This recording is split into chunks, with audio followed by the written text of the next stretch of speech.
How does weather impact modular installation?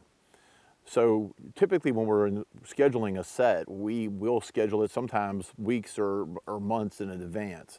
And so we can't know the weather at that point. We're going to have really four things that happen. We're going to have a house that's there and delivered.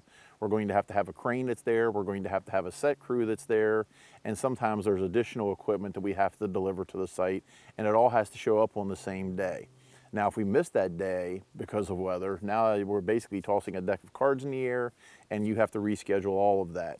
But weather can impact this in a number of ways. Just because it's calling for rain, is it going to rain? That's the decision that the builder has to make. You're taking total responsibility for making the call, do you set or not?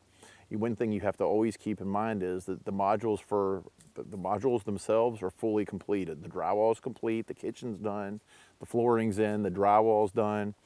Everything's complete inside of this, and we don't want it. Water is our enemy at this point. Snow is an issue, so there's different forms of weather.